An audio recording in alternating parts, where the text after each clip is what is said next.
este modo de Te teléfono. agradezco un montón y bueno, pues voy a ir presentando a nuestro siguiente experto. Él es Leonardo Rojas, coordinador de la Unidad de Telesalud en la Universidad Nacional Mayor de San Marcos. Muy buenas, lo primero, Leonardo. Y nada, pues Israel, muchísimas gracias por tu participación. Si puedes quitar, por favor, lo que es la presentación para que Leonardo también pueda bueno, proyectar la siguiente, te agradezco un montón. Muchísimas gracias, Israel. Y bienvenido, Leonardo. Muchísimas gracias por tu tiempo, por tu atención y bueno, pues te cedo la palabra y encantado de poder contar contigo en esta ponencia que nos vas a comentar de temas de telesalud, camino del futuro en Perú. Bienvenido, Leonardo. Muy buenas tardes con todos. Muchísimas gracias por la invitación.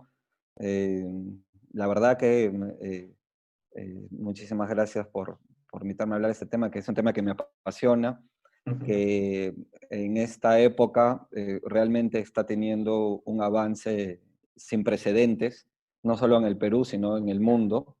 Y es que están pues echando uso de la tecnología para eso, para lo que sirve, para facilitarnos la vida, para facilitar ciertas actividades pues, con toda la seguridad del caso, en este caso, ¿no? Donde tenemos que mantener la distancia social.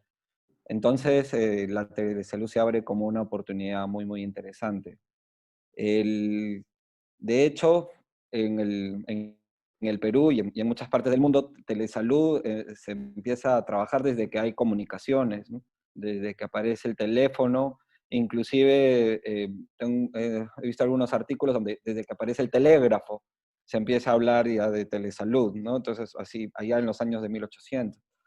Sin embargo, en el Perú, cuando hablamos de telesalud, los primeros proyectos que se trabajan es antes del 2000, justamente con unas instituciones relacionadas con el gobierno de España, con el proyecto EAS, donde en la selva se empezaron a desarrollar proyectos, porque en la selva pues no tenemos forma de tener comunicaciones eficientes, ¿no? Entonces, los proyectos que se comenzaron fueron no con internet, sino con antenas de radiotelecomunicaciones, de radios de onda corta, y esto nos servía para poder transmitir información para atender pacientes, ¿no? Entonces ya tenemos desde el año 2000, antes del 2000 incluyendo, al 1997, y tenemos un primer documento del año 2003 que hablan sobre telesanidad, y es que la telesalud al inicio del siglo, del milenio, estuvo a cargo del Ministerio de Transportes y Comunicaciones, porque ellos eran, pues,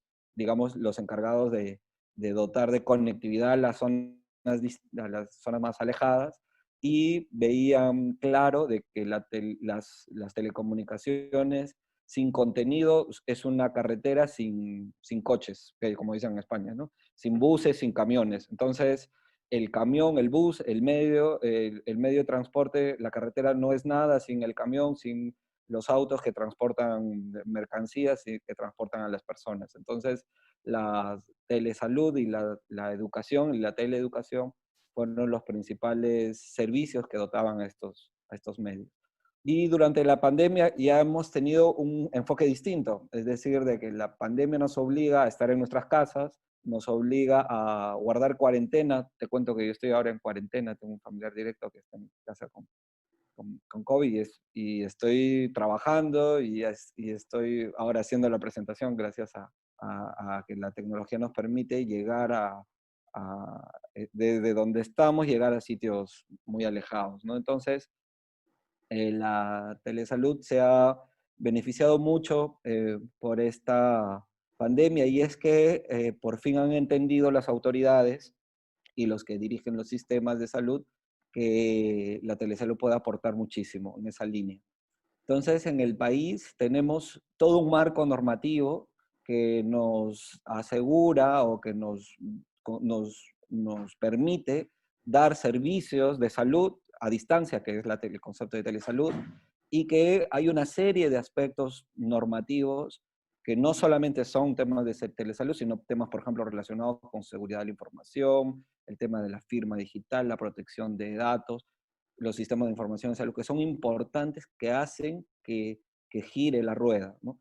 Y entonces la normativa de telesalud sola no es suficiente, es necesario un conjunto de normas que hacen que, y que se engranan, funciona como un engranaje para que los servicios de telesalud se puedan ofertar. En el país y en los diferentes países de América, la telesalud no se entiende, no tiene un concepto único. De hecho, en los países anglo, telesalud y telemedicina son casi un sinónimo. Sin embargo, en Perú y en muchos países de Sudamérica, telesalud se entiende, en el caso de Perú, por ejemplo, como tiene 4 ejes de desarrollo, le denomina telemedicina, telecapacitación, telegestión y tele-IS.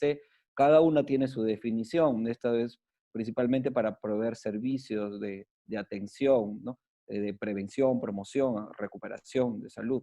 La telecapacitación está orientada al profesional de salud para fortalecer capacidades, ¿no? La telegestión para la gestión de los servicios, y la tele-IS viene a ser información, educación y comunicación, principalmente a la población en general. Entonces, esos son los componentes de la telesalud en el Perú, tal como está definido entre las normas. Sin embargo, en todos los países no se denominan igual y no necesariamente tienen los mismos conceptos.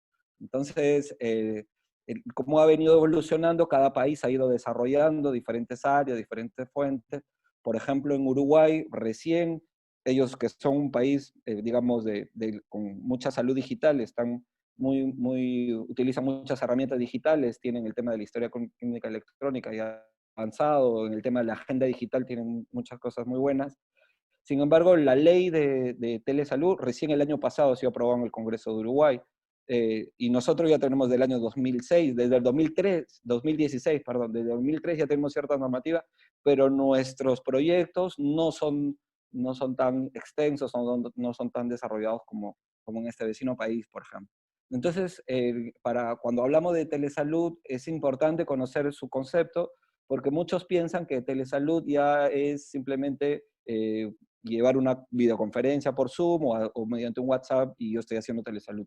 La telesalud tiene que ver con un servicio que se da y es un servicio a distancia, pero como servicio yo tengo que tener todos los requisitos para cubrir el servicio, ¿no? Dado por un profesional competente, que es muy importante, utilizando herramientas tecnológicas para poder ir a distancia y que además es provisto para poder acceder a los servicios de forma oportuna y con calidad. Entonces, las experiencias de telesalud, o en realidad en salud digital, no son recientes, como he comentado, desde el principio de 2000, pero el año 2012 se empiezan a disparar. Y se han disparado, ya a la actualidad tenemos más de 100 iniciativas relacionadas con salud digital y telesalud, y que nos obligan a repensar un poco este tema, y es un poco lo que vamos a conversar, ¿no? De este tema de qué es lo que viene con el tema de telesalud y cómo vamos a afrontar esto en un mundo digital. Tenemos estos elementos que en la cual la situación global estamos totalmente conectados, ¿no? Y hay un fenómeno que es, ¿no?, el Internet de las cosas, mediante el cual todos los aparatos electrónicos que se desarrollan en los últimos años, que se elaboran, incluyendo los de salud, están conectados a Internet. Entonces vamos a poder conectarnos y poder tener información, una gran cantidad de información, que me obliga a procesar una gran cantidad de información, y acá viene otro fenómeno que es el procesamiento de grandes volúmenes de información en tiempo casi real, y que es el Big Data, ¿no? Y que nos obligan a utilizar nuevas tecnologías y a plantear nuevas redes de comunicación para poder estar de acuerdo con esa gran cantidad de volumen de información y la velocidad que se necesita, que es ahora el 5G, que nos permite comunicarnos casi en tiempo real.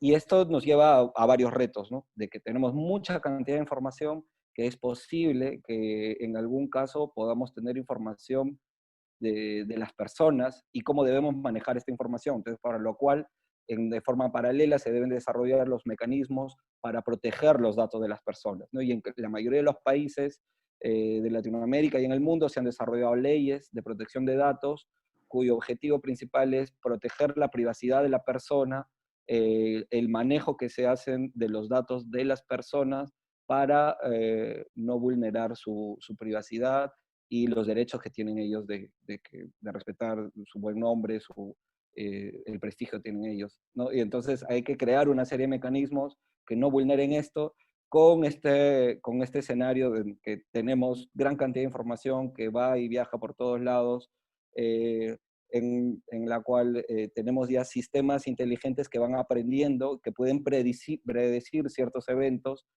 de salud, donde se está utilizando mucho la inteligencia artificial, hoy se está utilizando mucho sobre todo en imágenes médicas, y es un tipo de inteligencia artificial que son las redes neuronales no convolucionales, que nos van a permitir predecir ciertos problemas que pueden tener las personas a partir de las imágenes médicas para aprender, para detectar ciertas patologías o ciertas anormalidades, ¿no? Y esto nos lleva a una serie de las fronteras éticas, ¿no? De decir si es que una máquina va a poder predecir o va a poder diagnosticar, ¿no?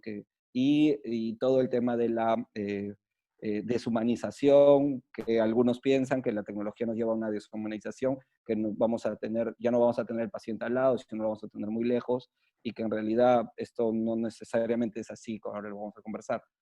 Y tenemos una brecha digital en salud, porque a pesar de los avances tecnológicos, pues la práctica clínica diaria hace que los avances vayan más rápido que lo que nosotros podemos ir aprendiendo. Entonces se genera una distancia y una brecha digital. Y eso es una obligación no solamente de las universidades, sino de los empleadores, de ir acortando esta brecha digital, porque si no puede pasar esto que vemos, que son muchos profesionales de salud que prefieren jubilarse o prefieren, pues, en la práctica privada, que continuar en unos ambientes donde les exigen que adopten cierto tipo de tecnologías en las cuales ellos no están dispuestos a ceder tan rápidamente. Entonces, esto es un fenómeno cuando no se trabaja este tema de la gestión del cambio, que es tan importante cuando se va a adoptar nuevas tecnologías.